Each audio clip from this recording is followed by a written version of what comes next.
Okay, so today we are going to discuss the most important station of our pathology section from our CS copy, abscess. So, a 65-year-old diabetic man come to surgical OPD with a fingertip abscess to drain. Considering this knowledge station, you will be asked about abscess, its pathology and relevance. Or there's another scenario: a middle-aged man with RIF pain. Surgery was done for acute appendicitis, which post-operatively revealed a dilated appendix, looks like mass. Histopathology revealed appendicular abscess plus 6 appendicular mass involving the mucosa and the muscular layers, or patient with forearm abscess. So, what is abscess? Abscess is localized collection of pus caused by separation, buried in a tissue, an organ, or confined space formed from seeding of pyogenic organism into a tissue or by secondary infection of necrotic foci. Focal collection of pus that may be caused by seeding of pyogenic organism into a tissue or by secondary infections of necrotic foci. So this definition is very important to remember because they ask straight away definitions. So just remember these things. It's a localized collection of pus, okay, and separation, buried deep into tissue, organ, or confined spaces, and this is usually formed by seeding of pyogenic organisms or secondary infection of necrotic foci. So what are the structures of an abscess? What is present inside an abscess? Abscess have three zones. Abscess have three zones. A central region that appears as a mass of necrotic leukocytes and tissue cells. Central will be necrotic.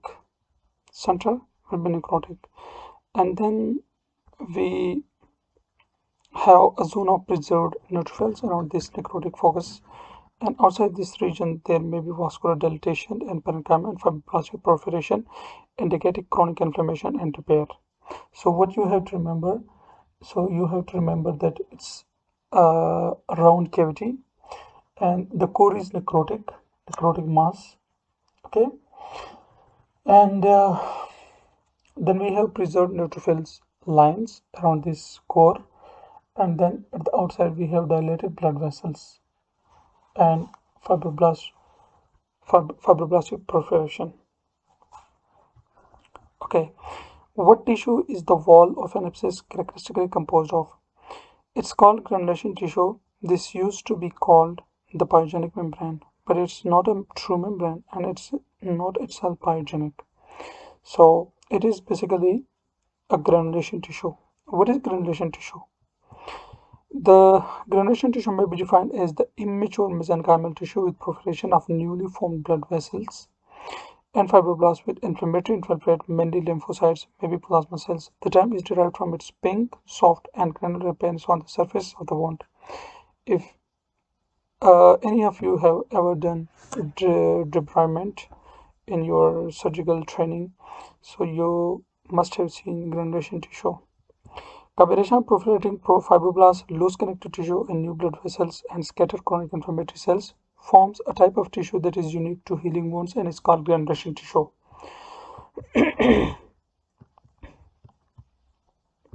Okay, so this presentation. What are the fates of granulation tissue? Remodeling, scar formation after 2 to 3 weeks. Like there are two fates. Either it's resolved and we got the skin and everything back normal, but or sometimes it's form or it converts into a scar formation. What is pus? So as we discussed in abscess definition, so it's a localized cavity of pus. So now here, what is pus actually? For pus is a product of acute inflammation composed of cellular and fluid exudative phases. Or pus is a purulent inflammatory exudate and consists of profuse healthy leukocyte, mostly neutrophils, protein-rich fluid exudate and fibrin, necrotic cell, tissue debris, organisms. What are the constituents of pus? Neutrophil, dead organism, tissue debris, and liquefied tissue. How to know causative organism of abscess clinically?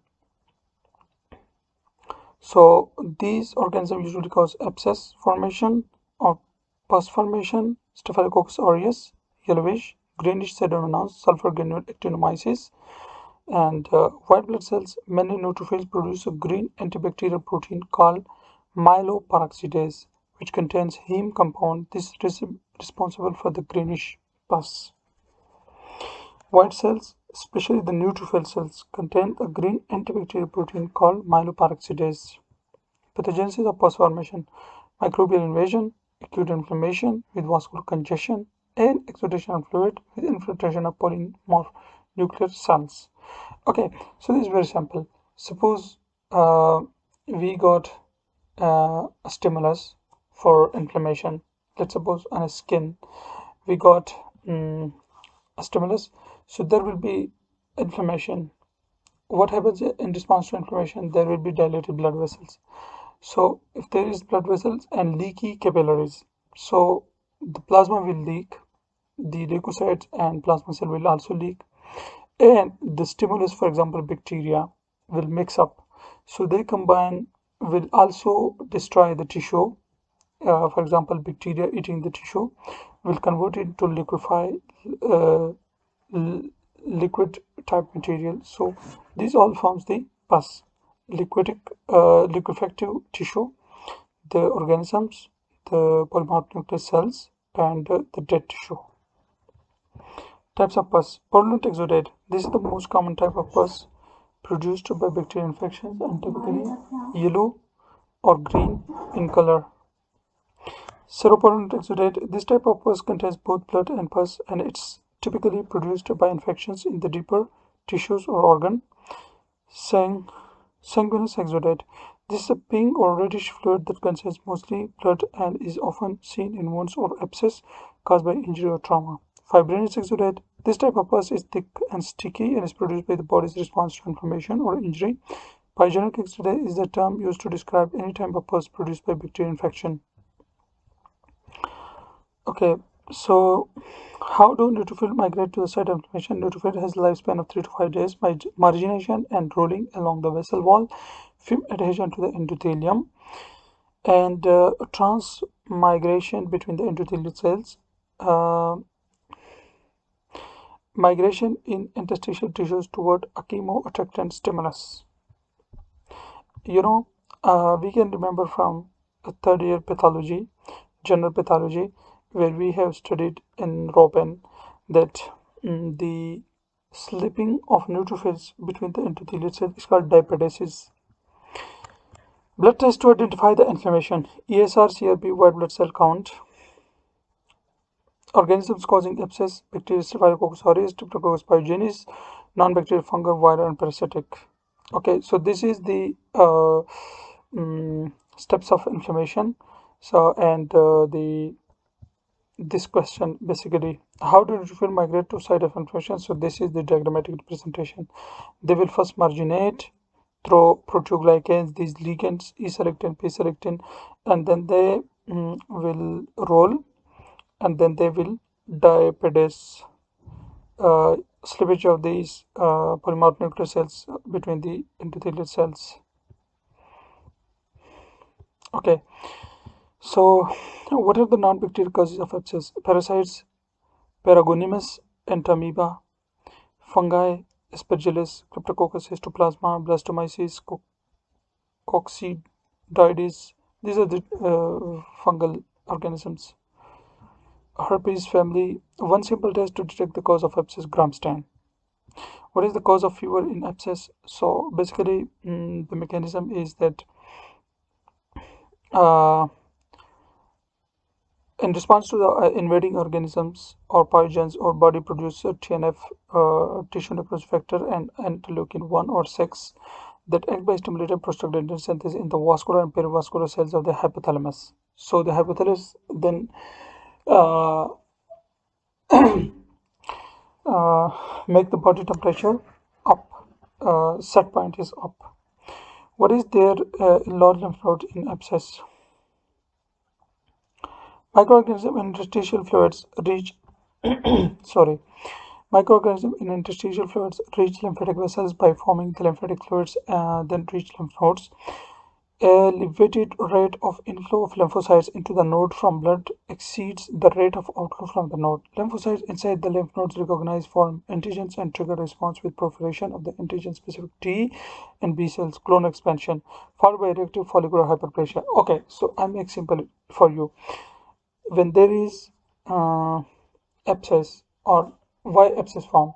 Abscess forms in response to some foreign microorganism attack. So blood carries these organisms into the lymph nodes. So their lymph nodes uh, recognize it as antigen. So they started proliferation. So there will be a number of T and B cells increased, and the inflow will be greater than outflow. Plus, there will be also follicular hyperplasia. The germinal centers, the follicles, the cells which produce these white blood cells inside the lymph nodes, so they will also hypertrophied. So these lymph nodes get enlarged. What are the fates of abscess? Resolution, rupture forming sinus fistula, chronic ulcer, as in scrofola for TB in the neck, spread, sepsis, chronic abscess formation, calcification. What is cellulitis? So, a spreading bacterial infection of the skin affects the dermis and subcutaneous fat, characterized by redness, warmth, swelling, and pain. So, we say that localized abscess cavity is pus cavity is abscess, but here it's spreading. The spreading bacterial infection of the skin that affects the dermis and subcutaneous fat, characterized by redness, warmth, swelling, and pain. So these are the differences. Causative organism mostly caused by Staphylococcus aureus. Group A beta hemolytic streptococci, the most common for cellulitis. Organisms secrete coagulase enzyme, fibrinolysis, and hyaluronidase enzymes. Hyaluronidase enzymes. So inflammation is localized. There is diffuse cellulitis, central zone of necrosis, but extensive necrosis all over. And cellulitis, you must have seen the case of cellulitis. Rapid formation, thick and yellow. Pus is rapid formation, thick and yellow. Insulitis, slow formation, thin and contains RBCs. What are the indications of antibiotics and abscess? Antibiotics are indicated if the abscess is not localized, evidence of cellulitis, or the cavity is not left open to drain freely. What is the regional or abscess drainage? Yes, antibiotics cannot reach the infected or abscess cavity, so you have to drain it. Then it will get better. Antibiotics alone may not be enough to clear a skin abscess, and the pus may not be drained to clear an infection. If a skin abscess is not drained, it may continue to grow and fill with pus until it bursts, which can be painful and cause the infection to spread or come back. Most common cause of granuloma formation. Most common cause of granuloma formation is tuberculosis, but it can occur in foreign body and cat scratch disease and sarcoidosis as well. What is the difference between tuberculous granuloma and other? This is from our side. So tuberculous granuloma has caseous central necrosis and the other ones has not. What are the stains used to detect tuberculosis? Zell-Nansen stain, Zeren stain, Acid-Fos bacilli, and Auramine stain. And the medium for growth of culture is LJ, Livingston-Johnson medium. What changes you see in lymph node affected with inflammation? Reactive follicular hyperplasia or lymphoid follicles, an increased number of lymphocytes due to what is giant cell? Giant cells are large cells with more than one nucleus. They are also called multinucleate cells. So basically what happens? Many macrophages combine to form giant cells. It's a collection of combined or giant macrophages. What are the types of giant cells? Physiological giant cells, osteoclast, megakaryocytes, sensational tuberblast of the placenta. Pathological, formed from fusion of macrophages. Langan giant cells in tubercle of tuberculosis. Foreign body giant cell in reaction to tal or salica. Escov giant cell in rheumatic lesion formed by fusion of histiocytes. Giant cell of giant cell tumor of bone. Malignant giant cell anaplastic tumors, Hodgkin disease, Reed-Sternberg's giant cells, poorly differentiated astrocytoma. Giant cells in viral infection, giant cells of Forfy simplex, Warthin Fenn Kennedy giant cells in measles. Okay, so this is the end of our abscess station.